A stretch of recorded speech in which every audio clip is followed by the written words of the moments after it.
Hello everyone, and welcome to the 205th episode of Analyzing Evil, featuring the characters and themes of Mouthwashing. So I saw that not only is this game considered a masterpiece of psychological horror, but that it also features a character, Jimmy, who has managed to earn a reputation as one of the most detestable villains of the year.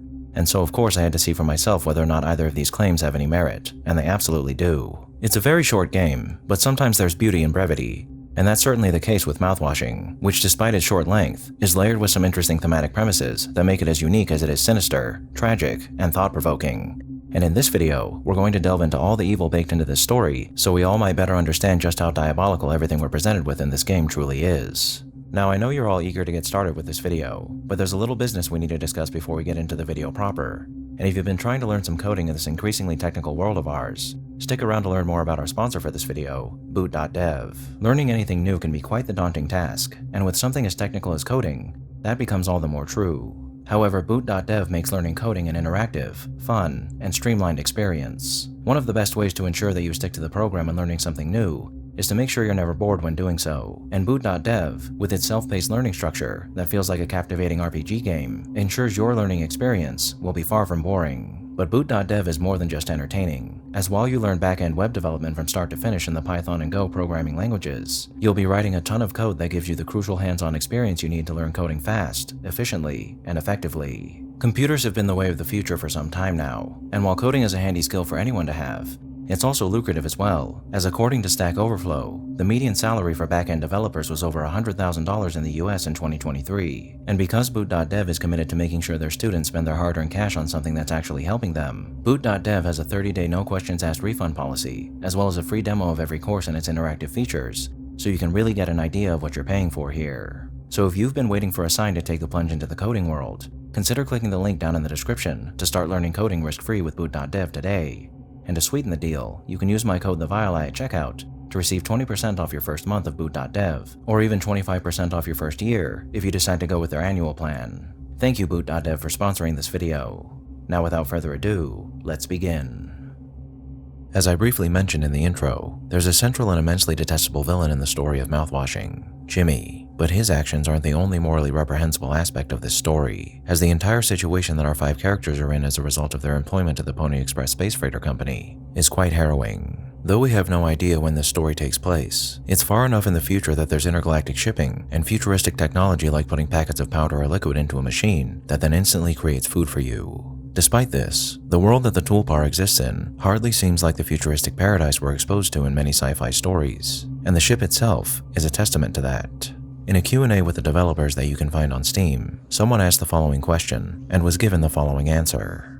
How does the technology of the Pony Express compare to other ships? The toolbar is very much an older and cheaper model than what would be standard. Pony Express is the shipping option you know has like a consistent 30% chance of losing all your stuff entirely, but you just can't beat those prices. Sounds about right, and you can definitely see how cheap and run down the toolbar is. I wrote up a description for the toolbar prior to reading the Q&As on Steam, but I was pleased to learn that I described it in the same exact way the developers did. But that's probably not worth too many points when you consider anyone who's familiar with the elements that coincide with the toolbar's design would have come to the same conclusion. But I thought I'd point out how super cool I am for figuring it out on my own regardless. The interior structure of the toolbar is very reminiscent of old-timey submarine tech that reminds me a lot of the city Rapture from the BioShock series, with dark and beat-up metal corridors and walkways, and plenty of exposed wires serving as the defining characteristics of the toolbar. It's not all doom and gloom though, as the common area on the ship does provide some sense of comfort to a crew who otherwise has nothing to keep them occupied besides the scenic view of the inside of a tin can, and the medical bay, though run down and bare bones, features the same screen projecting an image of the sky at various points in the day to keep patients comfortable. Interestingly though, the design choice for the toolbar's lounge is about as futuristic as the rest of it, with the decor and overall feel to the room being reminiscent of what you might expect to see in a middle-class American home in the 1970s. While the choice to design this room in this way might just be one the Pony Express Company made on a whim, it's possible that in this version of our universe, technology advanced fairly quickly, but the focus for that advancement was more so placed on efficiency and affordability to better serve the needs of various corporations than it was on enhancing products to make them more attractive and widely available to consumers. I mean, hell,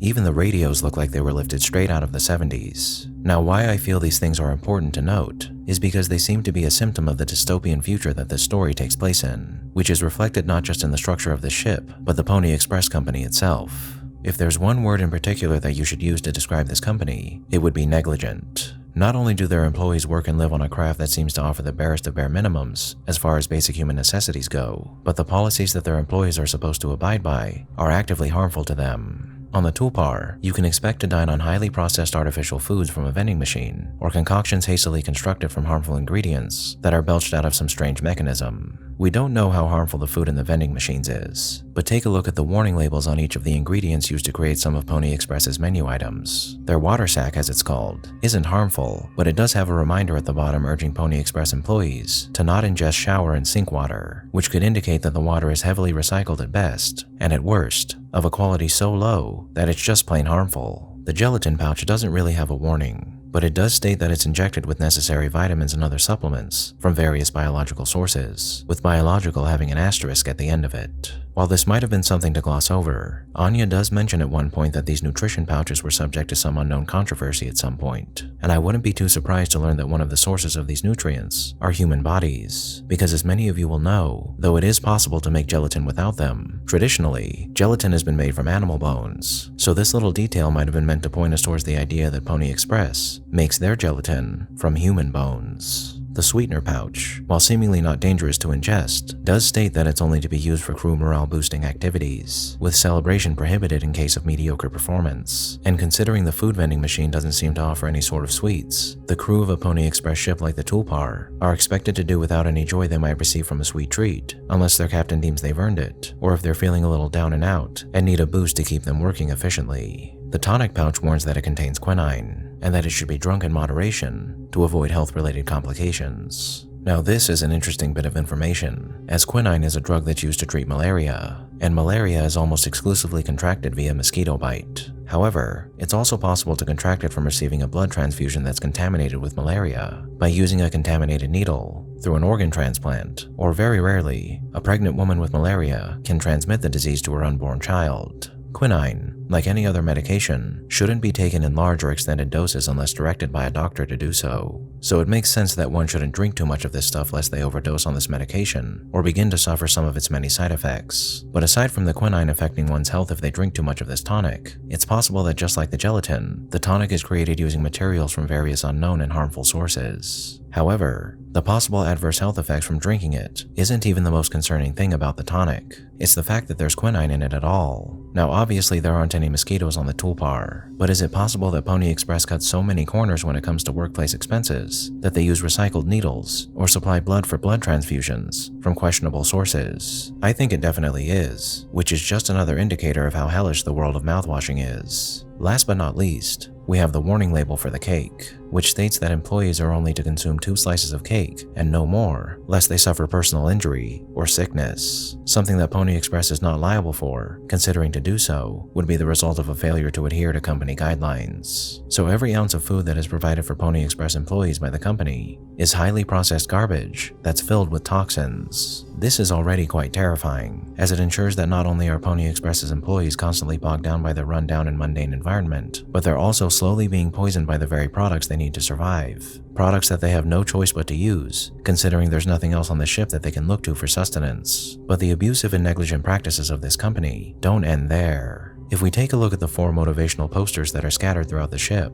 we find some harrowing tidbits of Pony Express company policy. Polly says don't be daft. Proper preparation prevents accidents. It's your responsibility to keep yourself and crew safe. Medical expenses will be docked from personal credits. Polly says giddy up Galaxy. Punctual delivery is our pride and promise, no matter where you are. Late deliveries will be docked from personal credits. Polly says lend a hand. Teamwork is the soul of success. When you've completed your tasks, always check on other tasks. HR complains about poor team synergy may result in collective punishment. Polly says rise and shine. Sleep is the best rest after a long day of work. Earn that rest. Don't overdo it or fall behind. Do not indulge in over 5 hours of rest. Each of the warnings on these posters is indicative of a company that doesn't just care little for their employees' health, but one that actively engages in exploitative practices that are designed to maximize company profits at the expense of their employees. It should also be noted that the way they propagandize their employees is quite malicious, as using a cartoon horse to beautify abhorrent company practices is highly manipulative, and we're actually given a great example of how ingrained Pony Express's policies are within their employees through Swansea's protestations when Jimmy suggests they open the cargo hold, as he's been so thoroughly conditioned to believe that the company's cargo is more important than its employees, that even in a life-or-death situation, he's hesitant to go against company policy, only further showing us how much care Pony Express places on profits, rather than the people they employ.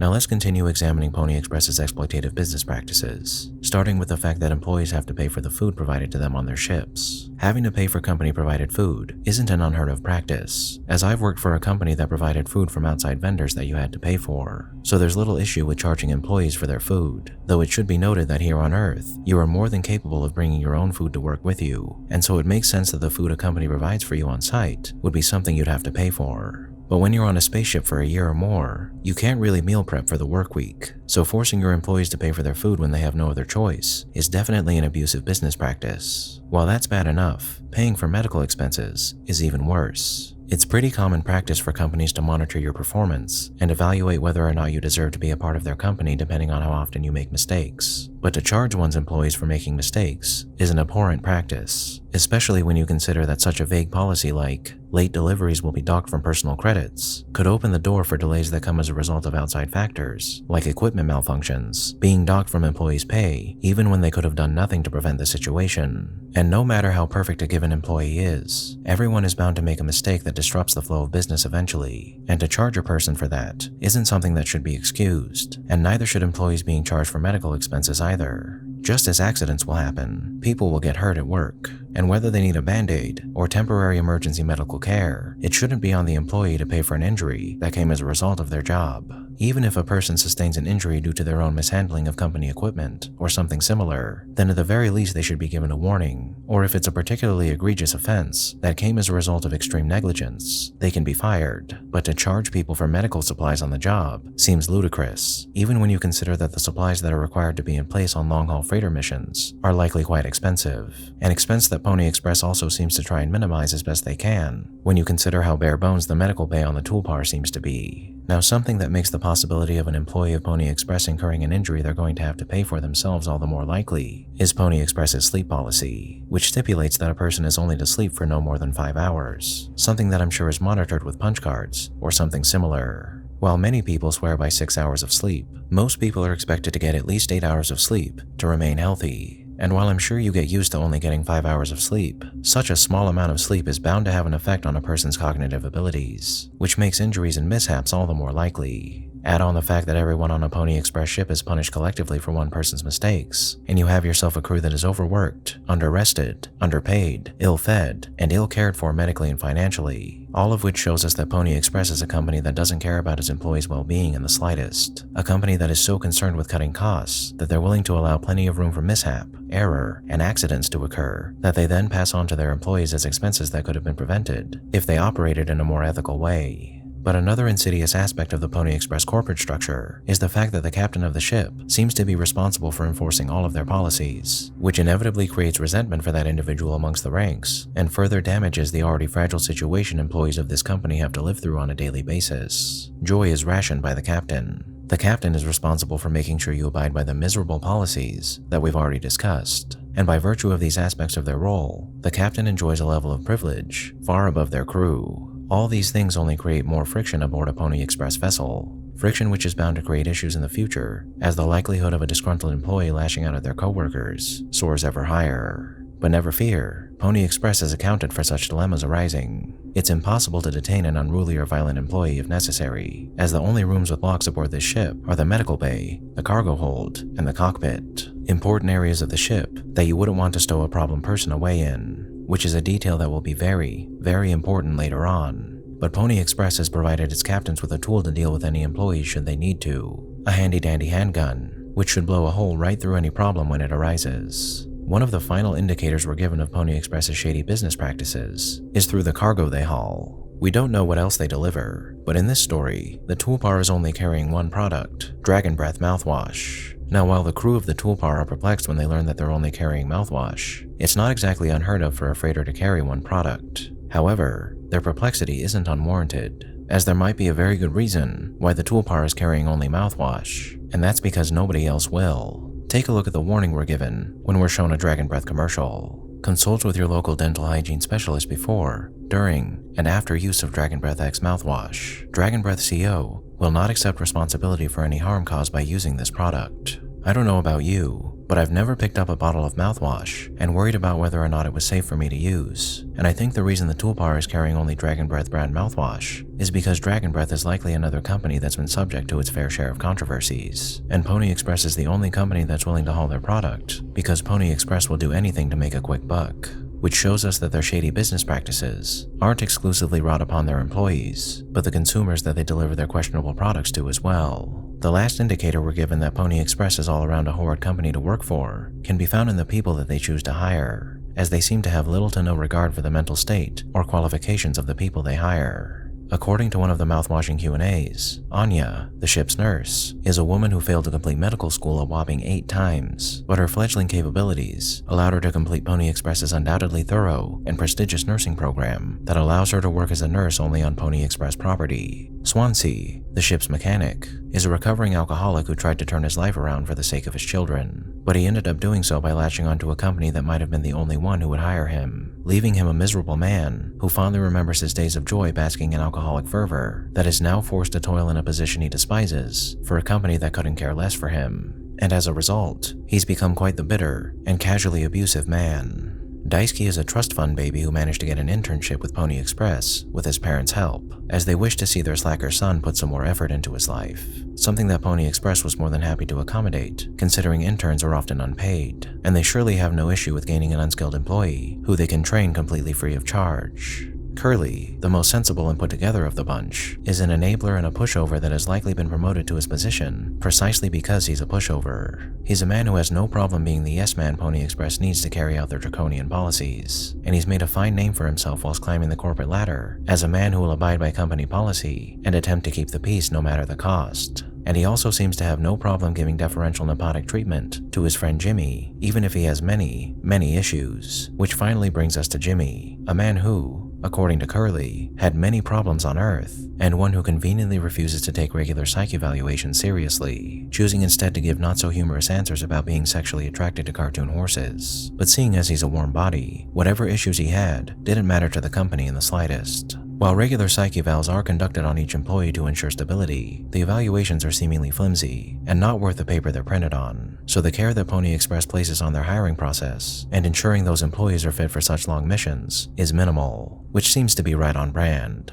It's revealed later on as well that though Daisuke is now the 5th member of the toolbar's crew, the company didn't bother to make sure the ship had enough supplies for 5 people, which is just another sad case of Pony Express negligence that actively harms their employees. And what makes everything that we've discussed so far even worse is the fact that these employees have to be stuck in these conditions and held to the standards of this abusive company in close quarters for an entire year. One thing that I'd like to note is that aside from the clearly heinous business practices the Pony Express company employs, the abuse an employee suffers at the hands of their employer when they focus solely on profits isn't the only terrifying aspect of capitalism in this story. It's only mentioned once offhand by Swansea, but when Curly is announcing that the Pony Express company is going out of business, he remarks that the writing has been on the wall for some time now, as Pony Express was one of the last companies that used manually piloted cargo ships, suggesting that all other shipping is handled by robots and artificial intelligence, and the fear of losing your job due to the growing influence of AI is one of the primary concerns workers in our society have at the time of the making of this video. So you get to experience 2 different types of capitalistic dread in this story: the terror of working for a company that treats its employees like cattle, and the terror of a looming technological wave that's going to cause people to lose their livelihoods and suffer in more ways than they already had under their employers. Fun, right? Also, there's some dialogue we received from Curly in the DLC for Wrong Organ's previous game, How Fish is Made, that sums up just how soul-crushing working for a company like Pony Express is. It's easy to get on this boat when you have to. You say to yourself, this is just temporary, just until I get what I need, got bigger things planned, then suddenly you're 1 year in, then 5, 10. First I couldn't stand the constant noise, now I can't sleep without it. A lot of things can't follow you out here. But it also means the outside world moves on without you.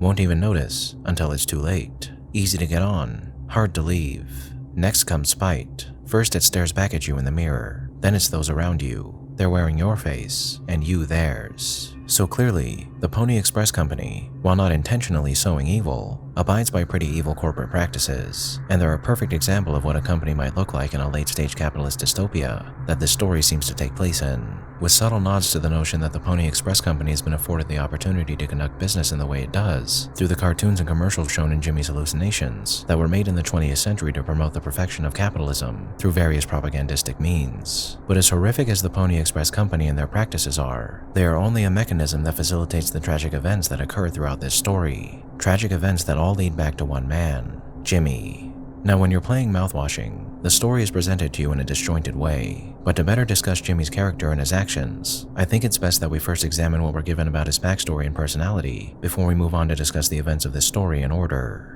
As I briefly mentioned earlier, it's stated by Curly during a flashback that prior to joining Pony Express, Jimmy struggled with life on Earth in unknown ways, to the point that Curly, who was his friend before they became co-workers, didn't think he would do as well as he has because of his aforementioned struggles. If we look at Curly's dialogue in the DLC for How Fish is Made, we learn that Curly was the one who actually convinced Jimmy to join the company with him, giving him the same lines that lured him into working for a horrible company like Pony Express.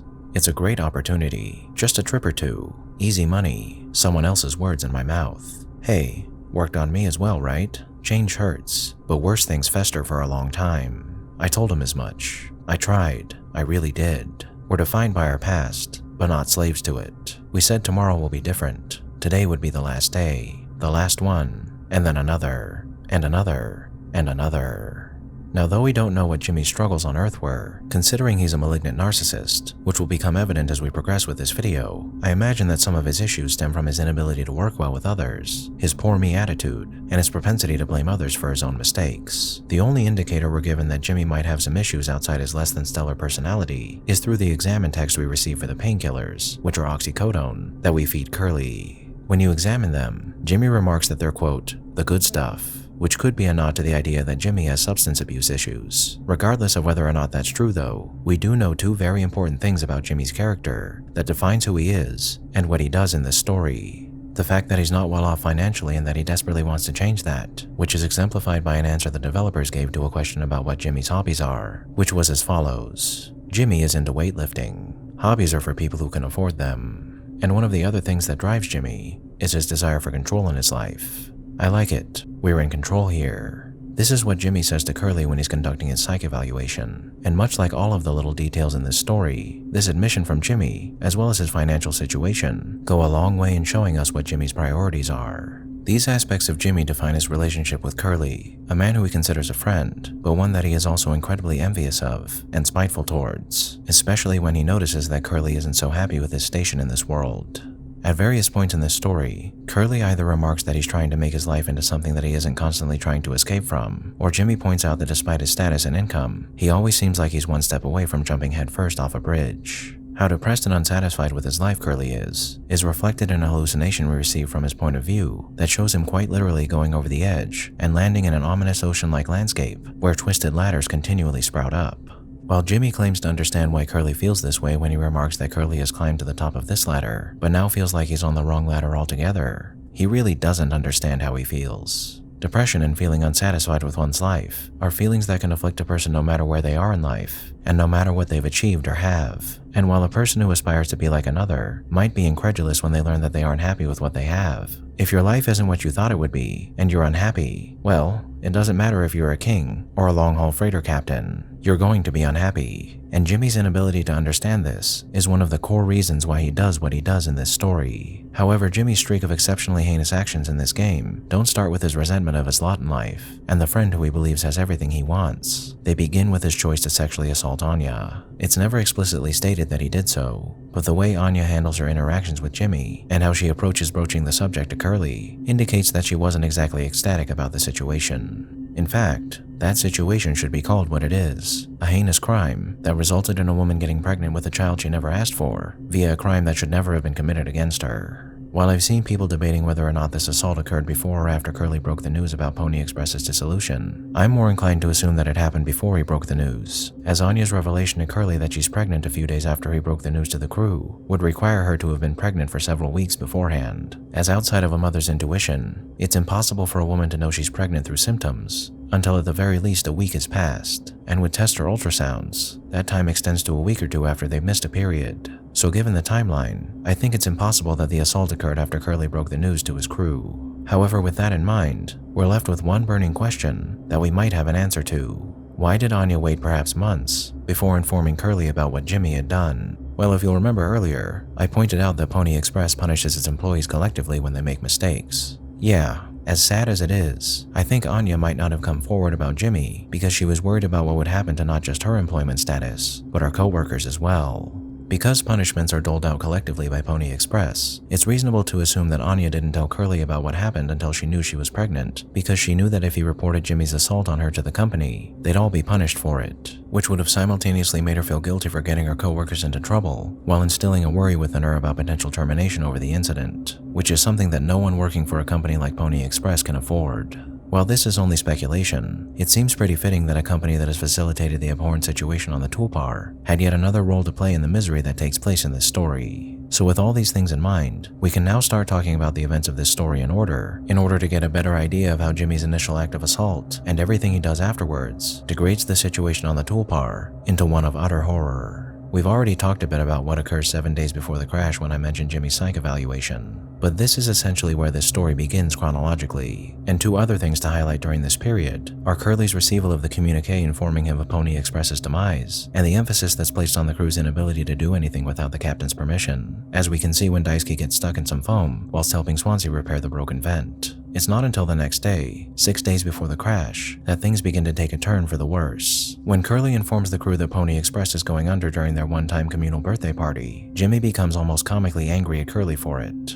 Here, Jimmy expresses his disdain for Curly getting everything that he wanted in regard to a change of scenery with the company going under without having to go through the guilt of abandoning his crew, adding insult to injury by stating that Curly is going to come out the other end just fine with commendations and a nifty resume, while the rest of them have to start from square one. A valid complaint, but one that is in no way Curly's fault. The biggest issue here, though, is that though Curly is supposedly his friend, Jimmy has completely glossed over Curly's admission that he's depressed and unsatisfied with his life, instead choosing only to see the damage that it causes him, as the wholly self-centered Jimmy cannot see past his spite and envy to recognize that he is the unreasonable and callous person in this scenario, and not his friend who bends over backwards to ensure that he's satisfied. This would be the beginning of Jimmy's downward spiral into madness and despondency. In this moment, he knew that one of the only chances he'd ever been given was about to be taken away from him, and afterwards, he'd have to resume struggling back on Earth, a man as miserable and poor as ever, whose very nature ensured that he'd be wallowing in that misery for quite some time, possibly for the rest of his life. Despite this, it would be his own sins that transformed Jimmy from repugnant assaulter and generally unpleasant human being into a bona fide villain. The next time we see the crew is 2 days before the crash, and here we're shown a sequence where Curly and Anya share a tender moment before the nighttime window screen. But here is also where Anya questions Curly as to why Pony Express puts locks on the cockpit and medical bay doors, but not the sleeping quarters, to which Curly responds, "For safety." Remember earlier that I said this would be important, and it's almost time that we discuss why, but first we need to talk about what happens the day before the crash, and about what happens the day of the crash. A day before the crash, Curly finds Anya despondent in the cockpit with the emergency gun missing, and it's here that Curly learns for the first time that Anya is pregnant. And he also learns that she chose to hide the gun because she knew he wouldn't give it to her, but she wanted to make sure Jimmy couldn't get it either, just in case.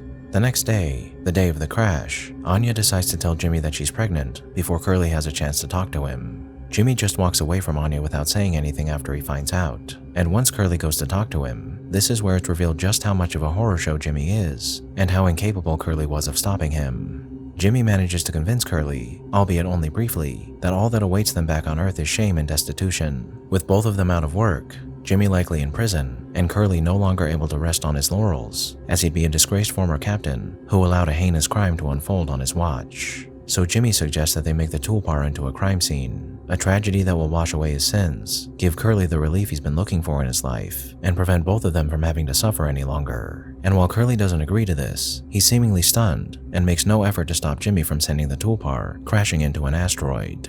Now, as much as this was a failure on Curly's part, there are a few things to consider here. It's possible that Curly simply gave in to his despair here, and only when the alarm siren started to blare was he shaken out of his stupor. But perhaps Curly assumed Jimmy planned to use the ship's gun to carry out his designs, and knowing that Anya had hidden it away, he assumed he had more time to figure out what to do here, which seems reasonable.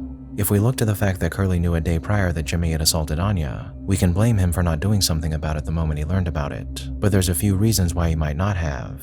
Curly might have been able to find a way to detain Jimmy for the remaining 8 months of the trip, but as we've already covered, the only doors with locks on the toolbar are the doors on the cargo hold, medical bay, and cockpit. He couldn't lock him up in the cargo hold because Jimmy could rampage through it and destroy everything or find a way to end his life in there, both of which would have gotten Curly in trouble with the company. There was no way he could lock Jimmy in the medical bay, because what if he did the same thing there that he could do in the cargo hold? Not to mention that with a prisoner locked in the medical bay, all supplies would be locked away with them, making an already bad situation even worse. And he definitely couldn't lock him in the cockpit, because 1, we get to see what Jimmy is capable of with unrestricted access to it, and 2, how is the captain going to fly his ship if he's stowing a prisoner in there? So what seemed to have been Curly's only option the day before and the day of the crash was to use his emergency gun to get rid of Jimmy. However, that's not as easy as it sounds. You have to keep in mind that despite his flaws, Curly considered Jimmy a friend, and while some of us might have the fortitude necessary to execute a friend once they learn of a crime they've committed, most of us are going to hesitate when we're placed in such a situation.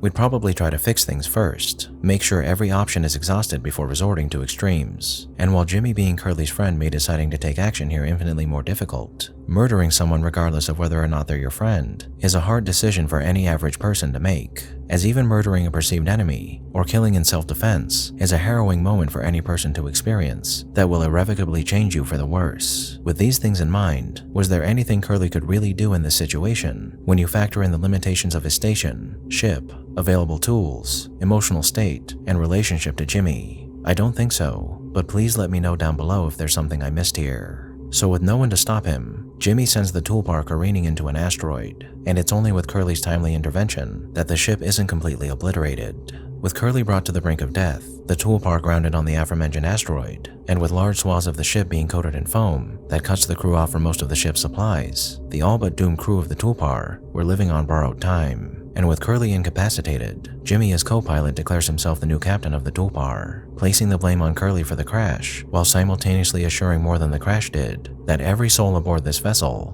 was fated to die. 2 months after the crash is when we first get to view the situation on the toolbar, and while things are tense during this period, the situation here was relatively stable. Swansea is as irritable as ever, especially now that he's supposed to be taking orders from an upstart captain. Anya is helpful and relatively optimistic about the situation, but she lives in a constant state of anxiety as the man who brought her so much pain is now her company-mandated overlord, who takes every chance he can get to chastise and berate her for her perceived incompetence, especially when she asks him to do something like feeding Curly his pills, which he does the first time with little complaint, but that eventually changes. Daisuke, as naive and upbeat as ever, continues his role as cheery yes-man, who will follow whatever plans his crew needs him to.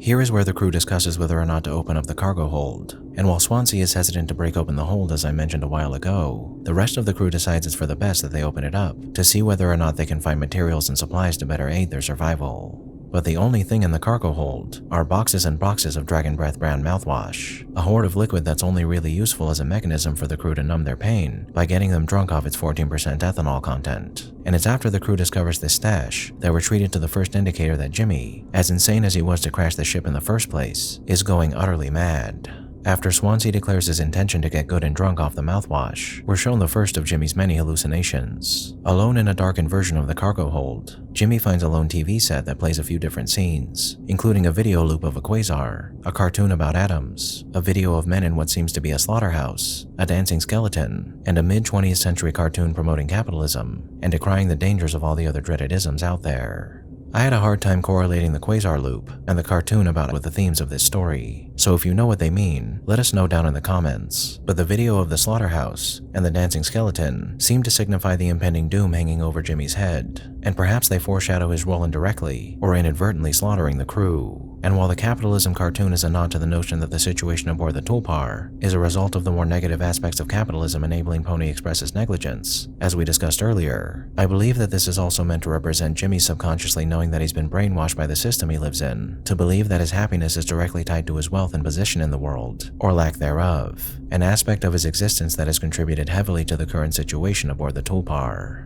Fast forward to 3 months after the crash, and we find that the crew has begun to drink increasing amounts of mouthwash as the situation only continues to deteriorate. Jimmy finds Swansea and Anya talking in the cockpit late at night, and while they don't bother to clue him in, their clandestine meetup only serves to further the growing divide between Jimmy and the rest of the crew. When Jimmy goes to feed Curly his pills this time around, he berates him for putting him in this situation and placing this burden on him by steering the way from total destruction. And as the screen goes black and Jimmy gives Curly his pills, we hear the sounds of him beating him until Curly begins to sob.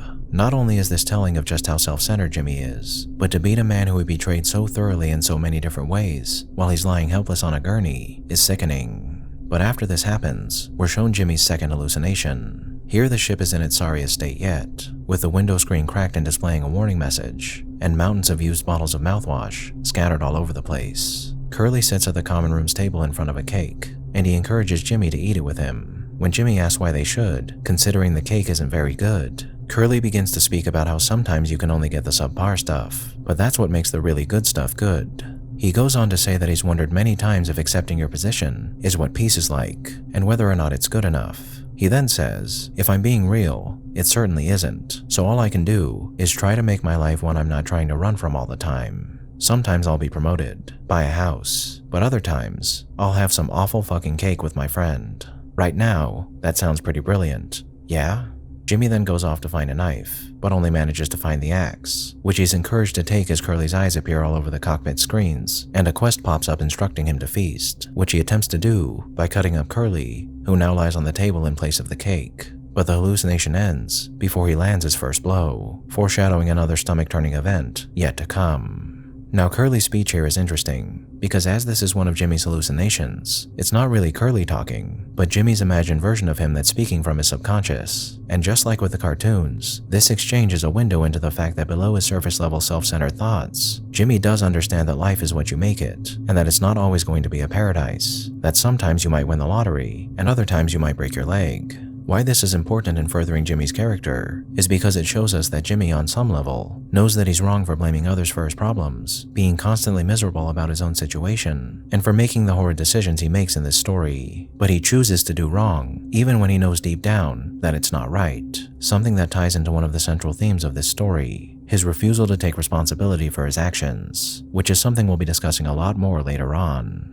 After this comes the 4th month after the crash. The ship is slowly progressing to the state we saw in Jimmy's second hallucination. Swansea seems to be near constantly drunk, with Daisuke following his example to a lesser degree, and Anya considering following suit. Anya suggests here that they attempt to get to a storage cabinet outside the medical bay that's been partially foamed up, which Jimmy berates her for because she waited to mention it till now. But Anya quickly points out that she needed to calculate whether or not hacking away at the foam there would cause more problems, because unlike Jimmy, Anya actually puts some thought into her actions before she follows through with them. After he manages to retrieve the axe from Swansea and obtains the supplies, Anya once again asks him to give Curly his pills, and Jimmy gives her his worst verbal assault yet. Here Jimmy complains about having to do things, expressing how he's bitter about having to take responsibility and get everyone through this situation. And this is the perfect example of Jimmy wishing for so many things to happen in his life, but once he's gotten them, he begins to realize that the old adage of be careful what you wish for wasn't something to be taken for granted, but words of wisdom that were steadily becoming Jimmy's reality. As much as Jimmy wants to be a leader, and likely assume that he'd be great at it because, well, he's Jimmy, there's a lot more that goes into being a capable leader than just attaching some stripes to your coat. And the reality is, Jimmy is about as capable of leading a group of people as he is capable of being a decent human being, as it's hard to control a situation, lead people, and care for the well-being of others when you're a narcissistic sociopath. After his tirade is over, he goes to feed Curly his pills as Anya requested, and here he laments the fact that he didn't know just how much pressure Curly was under, and how he's going to make everything right again, repeating to Curly a phrase which has brought Anya some semblance of comfort in this dark time. Our worst moments don't make us monsters. While that statement is certainly true for the average person, for someone like Jimmy, their worst moments do make them monsters, as at this point, we've seen or heard of Jimmy assaulting a woman, attempting to end himself as well as 4 other people, bullying the woman he assaulted, and beating the man who tried to correct his mistakes as he lay helpless and defenseless. And if those were the worst things Jimmy had ever done, he'd still be a monster. But unfortunately, there's more to come. After sobbing to himself while giving Curly his pills, we next see the crew 5 months after the crash, and this day would end up being the final day of this story, Judgment Day. After suffering numerous horrors in this situation, Anya chooses to hole herself up in the medical bay, and resolving to get her out, Jimmy concocts a plan with Daisuke to drug Swansea with a mouthwash and isopropyl alcohol-laced cocktail, so Daisuke can crawl through the vent that connects the utility room to the medical bay. they learned that the utility room wasn't caked up with foam as Swansea had claimed, and in fact, compared to other parts of the ship, it suffered much less damage, so much less that one of the emergency cryostasis pods in this room managed to remain unscathed. And seeing this causes Jimmy to accuse Swansea of hiding this from them, so once all of them perished, he could enter the pod to hopefully escape the situation one day, if or when people came to examine the crash site. Who's hesitant to go through the vent due to Swansea's warning that it's dangerous in there, is convinced, or rather manipulated into going into the vent by Jimmy, and while he makes it through to check on Anya and unlock the medical bay, this act was ultimately futile for several reasons. One is that Anya was beyond saving at this point, as by the time Daisuke reaches her, she had already chosen to take her own life. Two is that Daisuke becomes mortally wounded by navigating through the vent and is now inches away from death. And three, because Jimmy decided to use the last bit of disinfectant to enact a poorly thought out plan, there is nothing preventing Daisuke from contracting a serious infection and dying a slow death. Swansea is rightfully enraged when he comes to, but 8 hours before the final moments of Judgment Day, Jimmy resolves to find some disinfectant, with the only source now left being a bottle of mouthwash. However, when the crew first unlocked the cargo hold, Anya remarked how the sugar content in the mouthwash made it so it couldn't be used as a disinfectant, and though Jimmy is given a hallucinatory signal through Daisuke's gravestone blocking his way into the cargo hold, he chooses to go in anyway to retrieve a bottle. Here we're shown another of Jimmy's hallucinations, this time in the form of a monstrous poly that a note nearby describes as a blind beast, aimless and restless. The inclusion of this beast and what it's meant to represent as far as Jimmy's character goes seems to be a nod to the fact that he goes through his life so thoroughly concerned with himself that he's blind to the pain and suffering he constantly causes others as he wanders aimlessly and restlessly through the world, ever miserable and bitter, but never quite aware of what his own faults are and how they limit his capabilities and ambitions. After retrieving the mouthwash and using it on Daisuke, it of course doesn't work, and rather than helping him here, it has the exact opposite effect, placing Daisuke in more pain than he already was in, and forcing Swansea to put him out of his misery.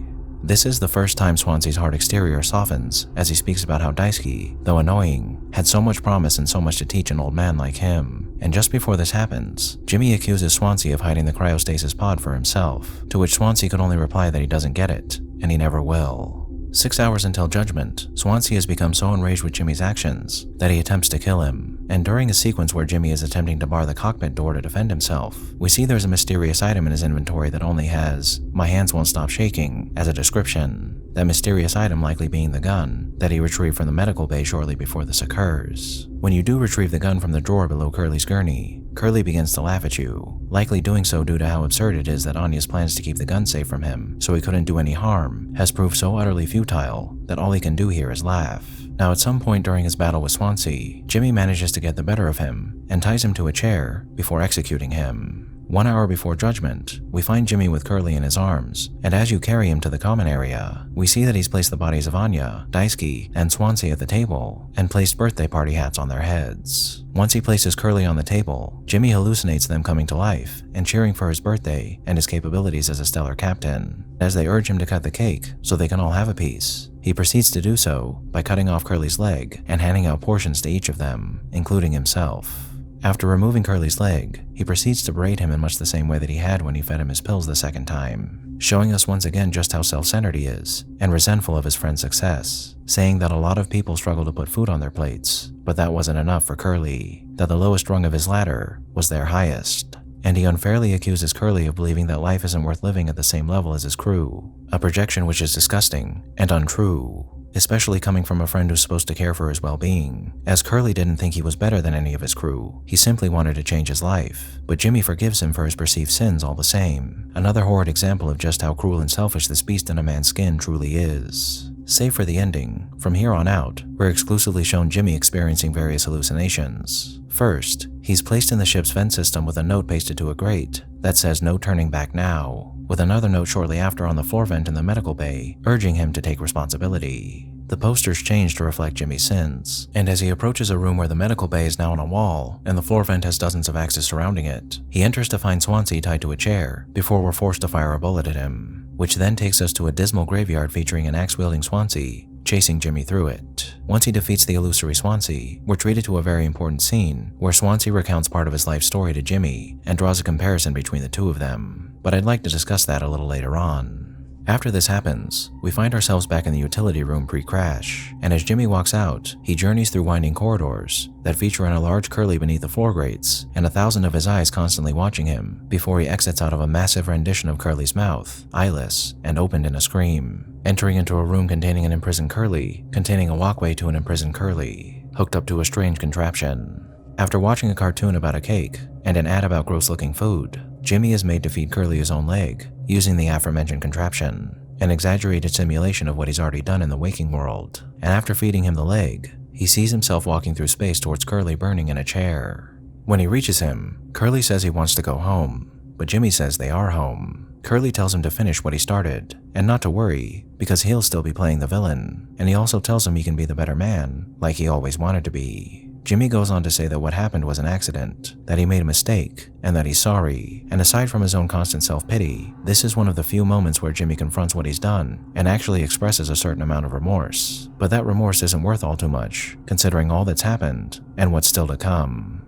Now there are more hallucinations we need to sift through, but as they are important to reference when summing Jimmy's character up, I feel we should first discuss how this story ends. After coming back to reality, Jimmy picks Curly up off the common area table and takes him to the utility room, and when they arrive, Jimmy places Curly in the cryostasis pod and chooses to end his own life, stating beforehand that he's finally taken responsibility and fixed everything.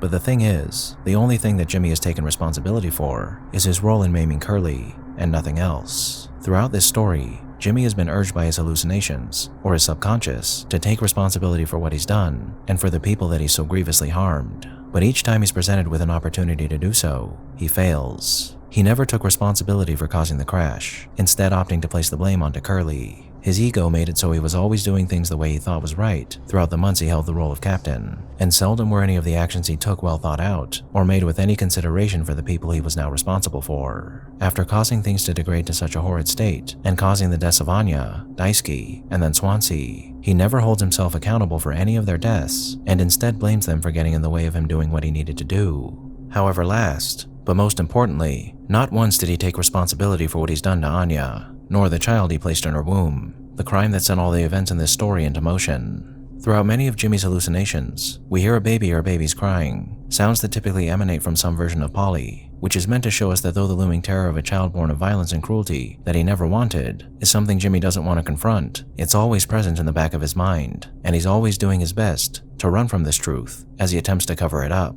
And something that's quite telling of Jimmy's self-centered nature is that none of these hallucinations have anything to do with Anya and the pain he caused her, showing us that he has little to no remorse for brutalizing her in the way that he did. Even when he's made to confront these different personifications of his unborn child during his last set of hallucinations, he makes no effort to take any responsibility for it. When sifting through a grotesque and exaggerated womb to find a miniature horse that's meant to be his child's fetus, there is no clarity. When being chased through the vents by a centipedal horse creature that lets out the cries of babies, Jimmy only runs from it, never looking back.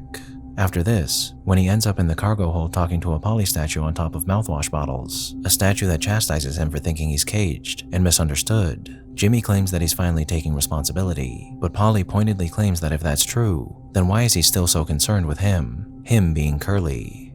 The hallucination ends there, but I think we can answer why he's only been so concerned with Curly and his predicament and nothing else that he's done.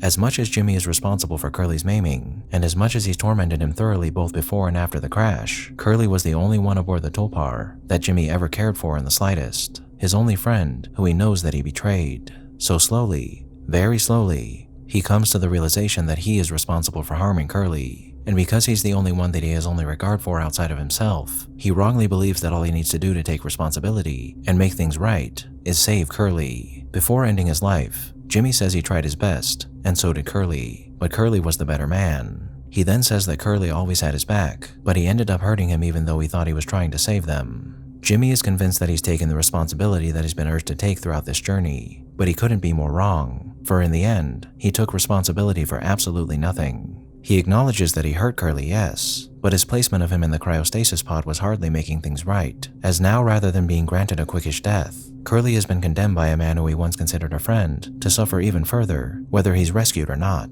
If he is, he'll have to suffer a life of eternal pain, agony, and shame after he's nursed back to health. As when he is, he'll also have to face the music, as due to his status as captain of the Tulpar, he's undoubtedly going to suffer some consequences for what happened here, which means that Curly will likely live out the rest of his painful life, locked up in a cell, if he does manage to make it. If he isn't rescued, then he's just going to wake up in 20 years to continue dying a slow and painful death. Either way, Curly loses, but so does Jimmy, right? Not really. He gets everything he wants. He got to be captain. He got to feel what it was like to be powerful and in control. And in the process, he achieved his initial goal with crashing the Tulpar by averting his need to take responsibility for anything he's done. And as much as I don't like using this phrase when others take their life, in Jimmy's case, he took the coward's way out, while a man who he once called a friend has been set up to suffer more than Jimmy ever did for everything that he's done. Before we finish discussing Jimmy's character, I'd like to touch on the baby that Jimmy refuses to acknowledge, and more specifically, why it appears to him through Polly. Now, it could be that Polly representing Jimmy's unborn child is meant to be a nod towards his line about being sexually attracted to cartoon horses. However, I don't think him saying that was meant to be anything more than a mechanism to show us how little Jimmy cared for the psych evals, and rather than this Polly baby being attached to that, I believe the reason why Jimmy's baby appears to him as Polly, or monstrous forms of Polly, is because Jimmy's child is as much Jimmy's as it is Pony Express's. When Jimmy is confronting the Polly statue during his final hallucination, Polly says the following.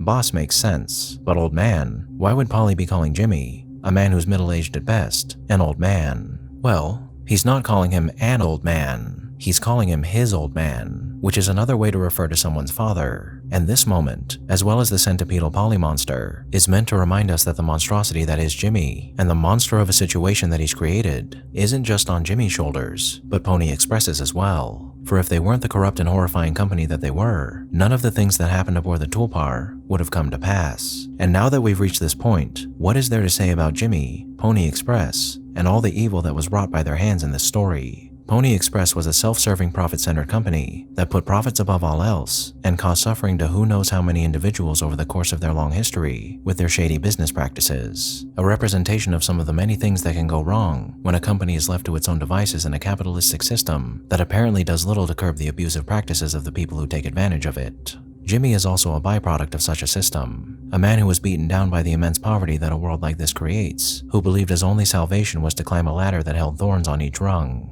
But who Jimmy was, and the choices he made, defined who Jimmy was, more so than the world that he lived in did.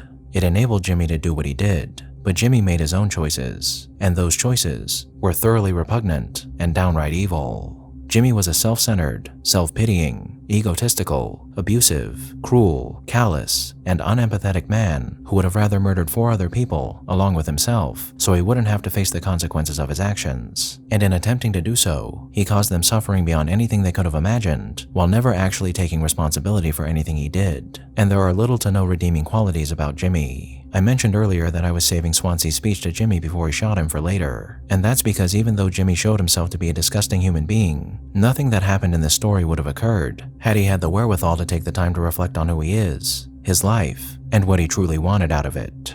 When Swansea is facing Jimmy for the last time, he tells him how he spent 13 years as an alcoholic, but one day, he had a moment of clarity when he was staring up at a streetlight and got his act together, determined to be a better man for the sake of his children, so they might grow up to be better people than he ever was. However, he also talks about how hard it's been, how the constant need to be disciplined, drive oneself forward, commit to a routine, and suffer the endless fucking desperation to get shit done really wears on a person. And even with a loving wife, great kids, and sober living, Swansea explains that all the accomplishments he'd been chasing his entire life never felt as good as he expected them to when he crossed the finish line. And he goes on to admit that the best days of his life were when he was an alcoholic, when he was a man with no responsibilities, whose only care in the world was whether or not he had a full bottle in his hand.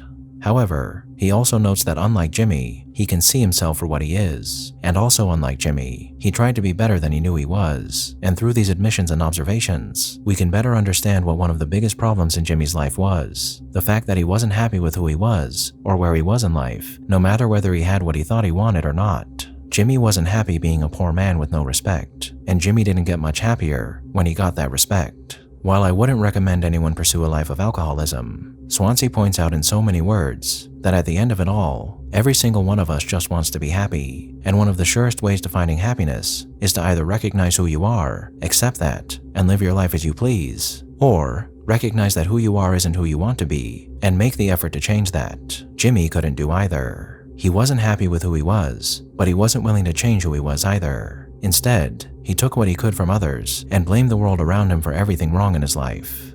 Change hurts, but worse things fester for a long time. I told him as much. I tried. I really did.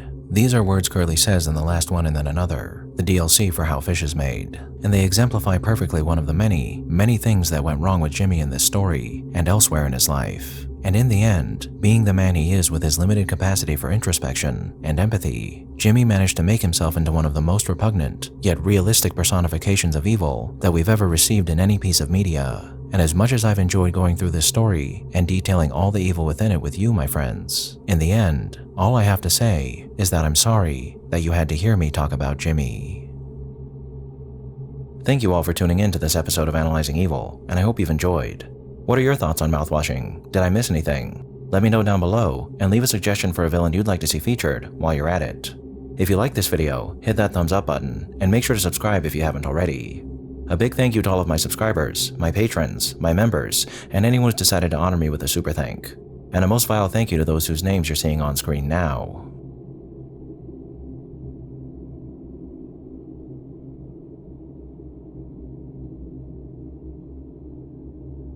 Join the channel's Discord server and subreddit to interact with myself and the community, and follow me on the social media platforms listed below to keep up with the channel.